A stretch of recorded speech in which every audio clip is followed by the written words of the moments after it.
When we are not neurally aligned, we have trouble communicating. But when we start thinking alike, we understand each other better. As researchers have scrutinized how entertainment occurs, they have discovered that some people are particularly skilled at this kind of synchronization. Some individuals are consistently better at connecting. Scientists like Shivers don't call these people supercommunicators. They prefer terms like high centrality participant or core information provider. But Shivers knew what these kind of people looked like.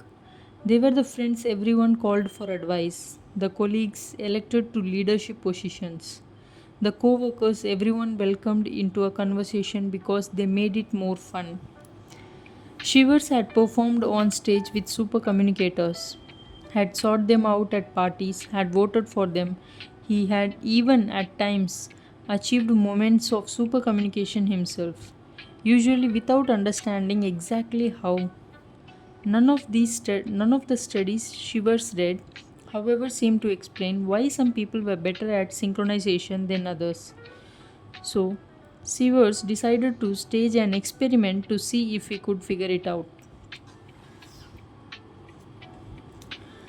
To begin, Shivers and his colleagues gathered dozens of volunteers and asked them to watch a series of movie clips that were designed to be difficult to understand.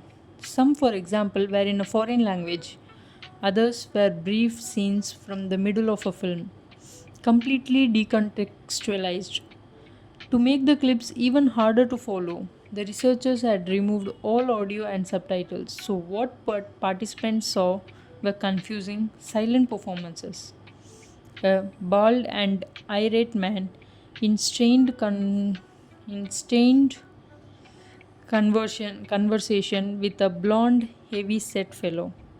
Are they friends or enemies? In another, a cowboy takes a bath while a second man observes from the doorway. Is he a sibling? A lover?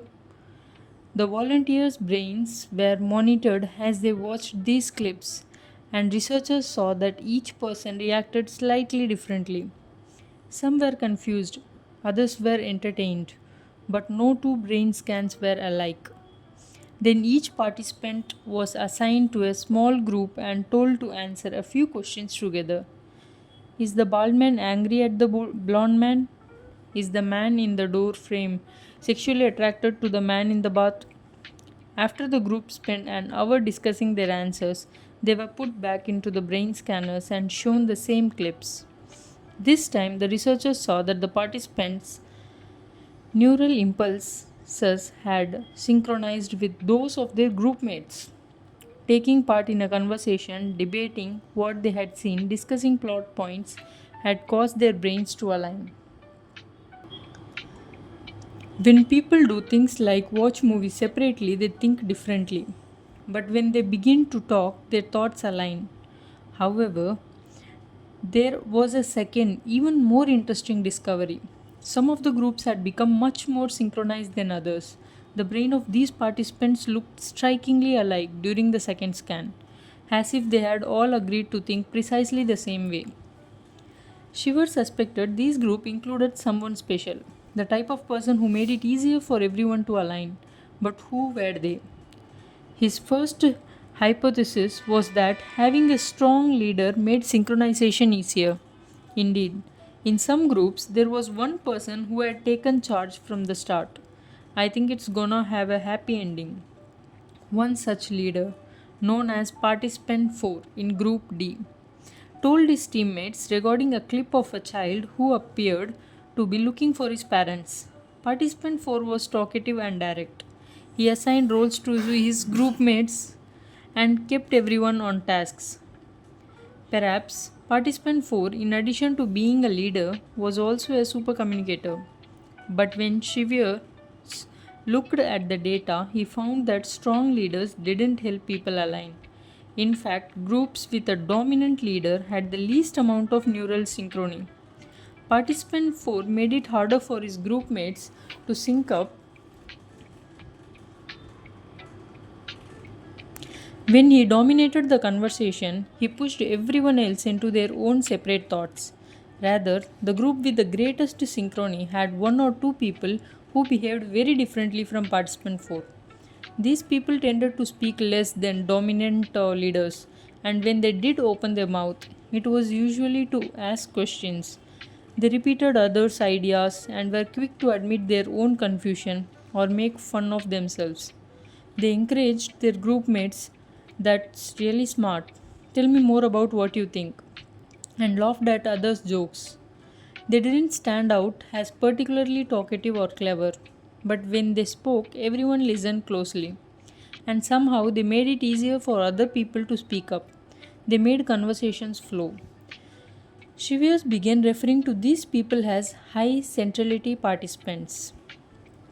Here, for instance, are two high centrality participants discussing that bathtub scene, which featured the actor Brad Pitt and Casey Affleck.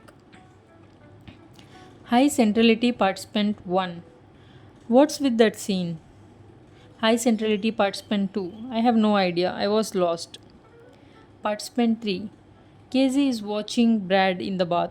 Based on the length of the stare, we think Casey is attracted to Brad. Unrequited love. High centrality participant 2. Oh, I like that. I don't know what unrequited means, but yeah. Participant 3. Like not returned. High centrality participant 2. Oh, okay, yeah. High centrality participant 1. What do you think will happen in the next scene? Participant 3. I feel like they are gonna rob a bank. High centrality participant 1. I like that. I like that. High centrality participant 2. Yeah, I was waiting for some other epiphany. Laugher.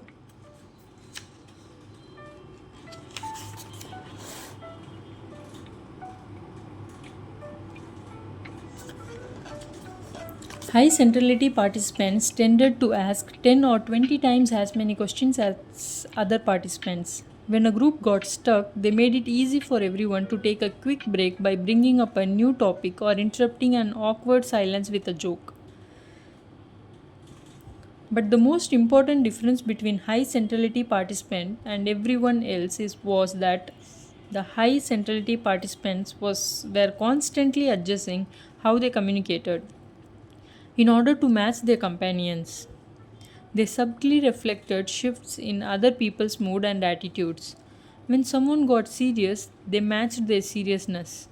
When a discussion went light, they were the first to play along. They changed their minds frequently and let themselves be swayed by their groupmates. In one conversation, when a participant brought up an unexpectedly serious idea that a character in a clip had been abandoned, the participant's tone hinting that he might understand abandonment firsthand. The high centrality participant immediately matched his tone. Participant 2. How do you think this movie will end? Participant 6. I don't think it's a happy ending. High centrality participant. You don't think it's a happy ending? Participant 6. No. High centrality participant. Why not? Participant 6. I don't know. This movie seems to be more darker than. High centrality participant. How will it end?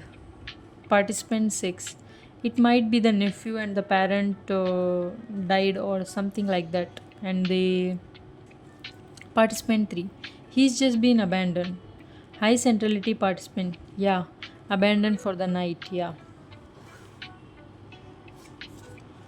Within moments of that exchange, the entire group became serious minded and started discussing what abandonment felt like. They made rooms for participant 6 to discuss his emotions and experience the high centrality participant matched participant 6 gravity, which nudged others to do so as well.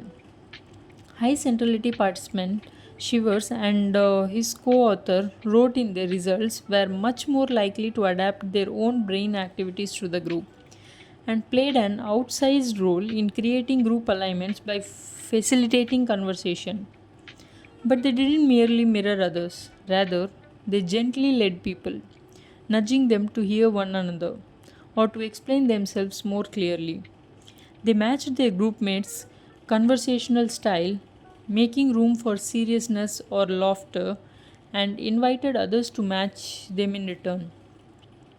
And they had enormous influence on how people ended up answering the questions they had been assigned. In fact, whichever opinion the high centrality participant endorsed usually became the group's consensus answer. But that influence was almost invisible. When polled afterwards, few people realized how much the high centrality participant had swayed their own choices.